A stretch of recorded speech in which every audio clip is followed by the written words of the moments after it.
પરમ કલ્યાણનું સ્વામિનારાયણ હરે સંવત 1881 શ્રાવણ સુધી દ્વાદશીને દિવસ સ્વામી શ્રી સહજાનજી મહારાજ શ્રી ગરડા મધ્યે દાદા ખાચરના દરબારમાં શ્રી વાસુદેવ નારાયણના મંદિરની ઓસરીએ ઢોલિયા પર ઉગમણે મુખારંદે વિરાજમાન હતા અને સર્વ શ્વેત વસ્ત્ર ધારણ કર્યા હતા અને પોતાના મુખારવિંદની આગળ મુનિ તથા દેશ દેશના હરિભક્તની સભા ભરાઈને બેઠી હતી. પછી શ્રીજી મહારાજ બોલ્યા છે, 4 વેદ, પુરાણ, ઇતિહાસ, ઈશ્વરીમાં એ જ વાર્તા છે જે ભગવાન ને ભગવાનના સંત એ જ કલ્યાણકારી છે. અને ભગવાનના જે સાધુ છે તે તો ભવ બ્રહ્માદિક દેવ થકી પણ અધિક છે. તે ભગવાન કે ભગવાનના સંતની જ્યારે પ્રાપ્તિ થઈ ત્યારે એ જીવને એથી ઉપરાંત બીજું કોઈ કલ્યાણ નથી, એ જ પરમ કલ્યાણ છે. અને ભગવાનના સંતની સેવા તો બહુ મોટા પુણ્યવાળાને મળે છે, પણ થોડા પુણ્યવાળાને મળતી નથી.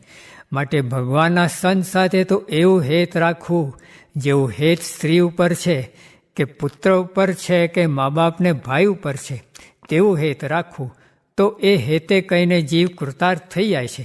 અને પોતાના જે સ્ત્રી પુત્રાધિક હોય તે તો કુપાત્ર હોય ને કુલક્ષણવાળા હોય તો પણ કોઈ રીતે તેનો અવગુણ એ જીવને આવતો નથી. અને જે ભગવાનના ભક્ત હોય તે તો સર્વે રૂડે ગુણે કહીને યુક્ત હોય, પણ જો તેણે લગારે કઠણ વચન કહ્યું હોય તો તેની આંટી જીવે ત્યાં સુધી મૂકે નહીં. એવી જેની વૃત્તિ છે તેને તો જેવું પોતાના સંબંધી ઉપર હેત છે તેવું તે ભગવાનના ભક્ત ઉપર કહેવાય જ નહીં. ત્યારે એનું કલ્યાણ પણ થાય નહીં. અને સંતનો મહિમા તો પ્રથમ કયો એવો મોટો છે. તે સંતનીને ભગવાનની પ્રાપ્તિ થઈ છે તો પણ કોઈકને એમ ડગમગાટ રહે છે જે મારું કલ્યાણ થશે કે નહીં થાય, તેનું શું કારણ છે? તો એ જીવને પૂર્વજન્મને વિશે ભગવાન કે ભગવાનના સંતની પ્રાપ્તિ થઈ નથી ને તેમની સેવા પણ તેણે કરી નથી. એને તો આ જન્મમાં જ નવો આદર છે, તે આગલા જન્મમાં ફરશે. અને જેને પૂર્વજન્મમાં ભગવાનની કે ભગવાનના ભક્તની પ્રાપ્તિ થઈ હશે તથા તેમની સેવા કરી હશે તેને તો આ જન્મમાં ભગવાન કે ભગવાનના ભક્તમાંથી હેત મટે જ નહીં. અને નિશ્ચયમાં પણ ડગમગાટ થાય નહીં. અને કામ, ક્રોધ, લોભ સંબંધી ઘાટ તો કદાચિત રહે, પણ ભગવાનનો નિશ્ચય તો કોઈ રીતે મટે નહીં. તે કોઈકને વચને કંઈ ના મટે એમાં શું કહેવું? એને તો જો પોતાનું મન ડગમગાટ કરાવે તો પણ ડગમગાટ થાય નહીં. અને તેની દ્રઢતા તો જેવી નાથ ભક્તની છે કે જેવી વિષ્ણુદાસની હતી, કે જેવી હિમરાજ શાહની હતી, કે જેવી કાશીદાસને છે, કે જેવી ભાલચંદ્ર શેઠને હતી, કે જેવી દામોદરને છે, એવી દ્રઢતા હોય ત્યારે જાણવું છે આ પૂર્વજન્મનો ભગવાનનો ભક્ત છે. ઇતિ વચનામૃતમ. એવી રીતે ગઢડા મધ્ય પ્રકરણનું 59મું વચનામૃત જે તે થયું. વચનામૃતની આખી પ્રત્યુ પણ સત્સંગમાં સહાય નહીં કરે તે તો પુસ્તક મૂકી મૂકીને પણ ચાલ્યા જાય છે. માટે સહાય તો આવા સાધુ કરશે. સ્વામિનારાયણ હરે સ્વામીએ વાત કરી છે, જૂનાગઢના જમાન મહારાજ 2 વાર થયા છે. એક વાર વડતાલમાં અને બીજી વાર ગઢડામાં એમ કહ્યું. તે ઉપર એક સંતે પૂછ્યું છે, જમાન થયા તે શું સમજવું? ત્યારે સ્વામી બોલ્યા છે, માયાનું બંધન થવા દે નહીં. પછી ફરીથી સંતે પૂછ્યું છે, તે જમાનગરુ ક્યાં સુધી રહેશે? ત્યારે સ્વામી બોલ્યા છે, આપણે છીએ ત્યાં સુધી તો ખરું, પણ હજી તો મહારાજનું જ્ઞાન છે. ને વળી મહારાજ કહે, જૂનાગઢ જાય તેની કરોડ જન્મની કસર ટાળી નાખશું. તે અમે ગઢડેથી આવ્યા ત્યારે એ ભાતું બંધાવ્યું હતું. સ્વામિનારાયણ સ્વામીએ વાત કરી છે, ભગવાન જેવા આ સાધુ છે પણ તેની પાસે રહેવાતું નથી, એ મોટી ખોટ છે. સ્વામિનારાયણ હરે સ્વામીએ વાત કરી છે, શુકમુનિએ સુરતમાં વાત કરેલી છે. ગુણાતીતાનંદ સ્વામી વાતો કરે છે તેથી મહારાજની વાત જેટલો સમાસ થાય છે. સ્વામિનારાયણ હરે સ્વામીએ વાત કરી છે, કાર્યાણીનું 8મું વચનામૃત ને મધ્યનું 17મું વચનામૃત વંચાવી વાત કરી છે. આ પ્રમાણે સમજવાનું છે તે રહી ગયું. ને ઈંટો, પથરા, લાકડા, રૂપિયા ને માણસ તેને ભામે ચડી જવાનું છે.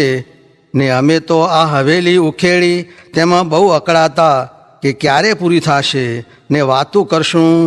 ને દેહ પડી જશે તો વાતું કરવી રહી જશે, ને મારે તો એમ થાય છે જે કુબામાં બેસીને દાણા ભેગા કરીને બધી પૃથ્વીના માણસને વાતું કરું, ને ત્રિકમદાસ છત જડાવે છે, ને રંગ ચડાવે છે, ને બદ્રિકાશ્રમવાળા તથા શ્વેતદ્વીપવાળા તથા અક્ષરધામવાળા તથા ગોવર્ધનભાઈ કાંઈ ગાડા છે? તે 20,000 કોરી બગાડી નાખી.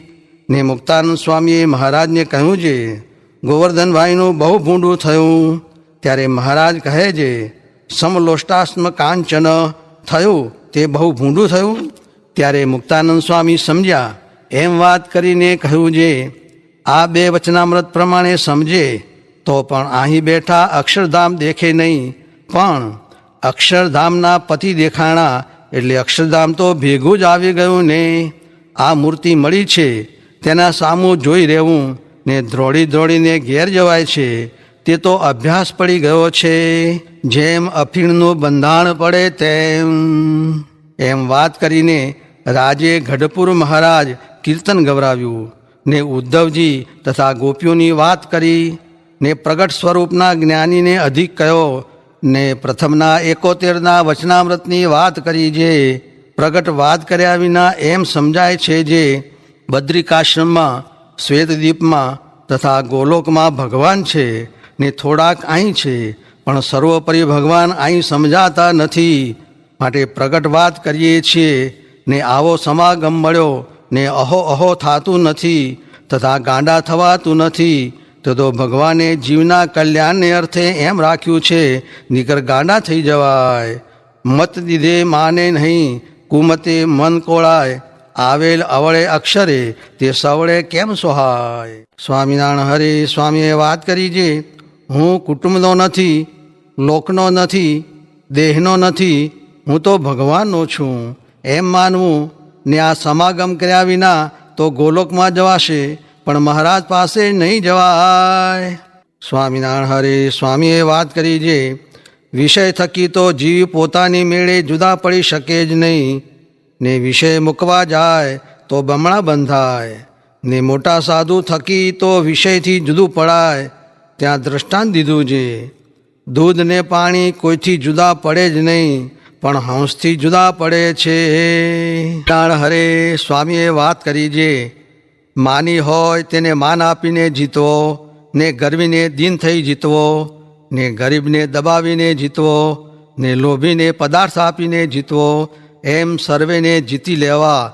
ને મહારાજે મને કહ્યું છે, તમે તો ઇન્દ્રાણી છો, ને બીજા તો ઇન્દ્ર છે, ને ઇન્દ્ર તો ઘણાય થઈ જાય, ને ઇન્દ્રાણી તો એક જ રહે, તેમ બીજા તો ઘણાય થઈ જશે, ને તમે તો એક જ છો. સ્વામિનારાયણ હરે સ્વામીએ વાત કરી છે, મધ્યનું 28મું વચનામૃત વંચાવી વાત કરી છે, જીવમાં ભૂલ્યા આવે પણ અનેક યુક્તિથી તેને ભગવાનના માર્ગમાં રાખવો, પણ પાડી નાખવો નહીં, એ જ મોટાની મોટાઈ છે.